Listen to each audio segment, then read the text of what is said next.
안녕하세요. 오늘의 헤드라인, 오늘의 화두, 생각을 생각하는 김관상 TV의 김관상입니다. 오늘이 며칠이죠? 11월 10일 금요일입니다. 오늘 헤드라인 뉴스 어떤 게 있을까요? 첫째, 이른바 노란봉투법, 그리고 방송 3법, KBS 등 지배구조를 변경하는 거죠. 이 두 가지가 어제 결국 야당만의 이제 상황이 전개되면서 국회 통과됐습니다. 대통령의 거부권 행사 이제 남아 있습니다. 검사 탄핵안이 또 뉴스가 되고 있네요. 검찰총장 강하게 반발했습니다. 적절한지 검사까지 이렇게 탄핵을 해야 되는지 국민들이 판단해야 되겠죠. 통계청 사회조사 결과 나왔습니다. 취업자 가운데 절반 이상이 실직이나 또 이직 때문에 걱정을 하고 또 불안해하고 있다는 내용하고, 또 국민 절반이 경제적 여유가 없다, 이렇게 나왔네요. 2년에 한 번씩 조사하고 있습니다. 본격적인 정치 계절이 왔네요.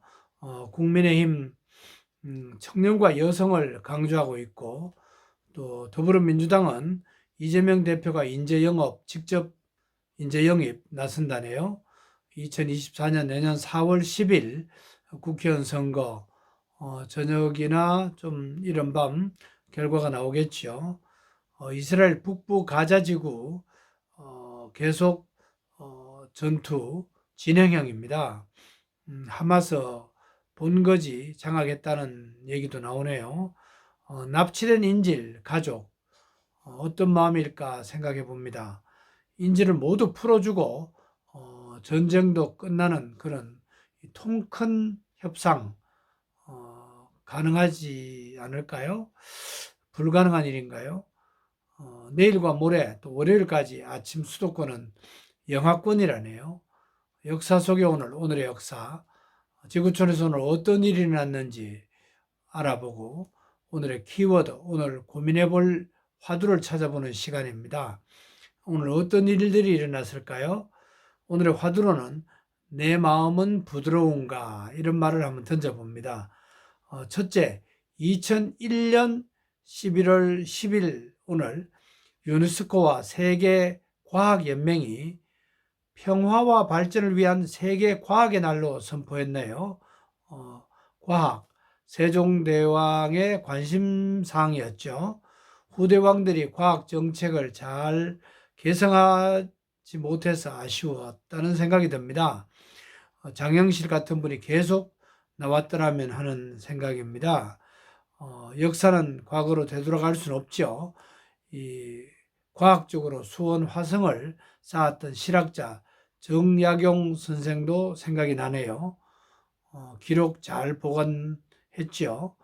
둘째, 1904년 오늘 경부선 철도가 완공됐고 개통은 1905년 1월 1일이었습니다.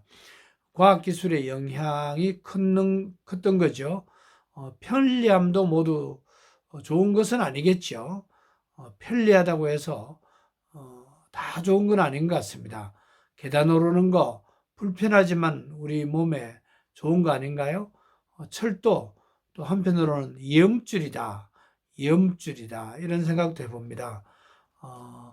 셋째, 1939년 오늘 일본은 우리나라 국민들에게 성을 바꾸도록 창씨개명을 공포했습니다. 1940년 2월 11일부터 시행됐죠. 우리나라 문화와 민족성을 없애는 조치였다고 생각이 됩니다. 대부분 그때 창씨개명 했지만은 그러나 창씨개명 하지 않은 분들도 있었죠. 넷째, 서기전 289년 오늘 BC 289년 오늘 맹자가 이 땅에 태어난 날입니다. 맹자는 성악설이 아니고 성성설, 태어날 때부터 인간은 선하다 이렇게 주장했죠.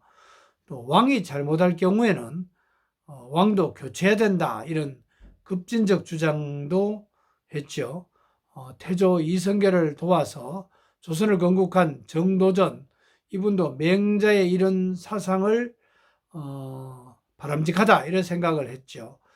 그래서 결국은 왕권을 강조한 태종 이방원에게 피살됐습니다. 다섯째, 1489년을 종교개혁가 또 교회개혁을 주장했던 마틴 루터, 독일에서 태어난 날입니다. 세계 역사를 바꾼 분 가운데 하나죠. 루터는 믿음으로 구원을 받는다, 이런 이신덕이 교리를 위주로 천주교의 교리를 강하게 비판한 분입니다. 그래서 신약의 뒷부분에 야고보서라고 나오는데 예수의 동생 야고보가 쓴 편지입니다. 글이죠. 이 부분 루터는 별로 좋아하지 않았다고 합니다. 야고보는 야고보서를 통해서 행동이 매우 중요하다. 정말 태도나 행동이 중요하다. 믿음도 중요하지만은 행동도 중요하다. 이렇게 얘기했습니다. 이 행위냐 믿음이냐 두 가지 중에 하나를 택하는 이런 부분보다는 정말 믿음으로 구원받은 분은 행위가 따를 수밖에 없다. 그래서 이거는 동전의 양입이다. 동전의 양면이다. 이런 주장을 저는 하고 싶습니다. 그게 두 개가 아니고 하나다. 이런 얘기입니다. 교회 개혁 계속 필요하죠. 어떤 분들은, 어떤 목회자는 교회마다 교황이 한 분이 있다. 또 교회 목사의 얘기를 듣지 마라. 무조건 듣지 마라. 하나님의 메시지와 연결되면 듣고 그렇지 않으면 듣지 마라. 이런 얘기. 또 교회가 개혁이 되려고 하면은 당회록을 공개하고 모든 이 재정을 공개하는 것이 필요하다. 이렇게 주장하는 목회자도 있습니다. 여섯째, 2009년 오늘 인천 앞 대청도 근처의 해상에서 남북한 해군이 교전한 날입니다. 제3연평 해전이라고 이렇게 불려지다가 이제는 대청해전으로 통일이 됐죠. 세 번째 남북한 해군 교전이었습니다. 북한 해군, 해병 8명이 숨졌습니다. 이게 사실인가 궁금했는데 숨진 북한군 해병 출신 중학교 이름을 김주혁 중학교로 바꾼 내용이 2010년 10월 16일 노동신문에 실렸습니다. 지구촌 유일의 분단국가 우리나라 언제 하나가 될지 참 기대도 있고 궁금하기도 합니다. 일곱째, 1982년 오늘 브레즈네프 소련 공산당 서기장이 세상을 떠났습니다. 이분은 1964년 10월부터 죽을 때까지 18년 동안 소련의 최고 권력자였죠. 후르시초프를 축출하고 집권한 브레즈네프 서기장은 체코의 군사 개입을 정당화하는 브레즈네프 독트린도 발표를 했고요. 소련 경제가 잘 됐다가 또 악화되자 미국과 대탕트 화해 분위기를 조성하면서 소련의 위상은 계속 유지됐다는 평가를 받고 있습니다.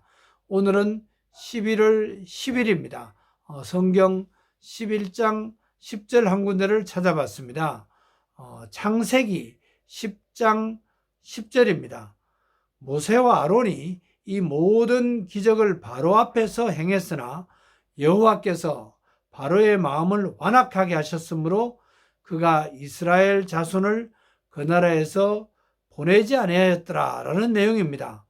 이 바로는 이집트 왕을 지칭을 하고 합니다. 이 바로의 마음을 여호와께서 완악하게 했다. 조물주가 완악하게 했다. 이런 표현입니다. 좀 이해가 안 가죠. 좋으신 하나님이 왜 완악한 마음을 주셨을까?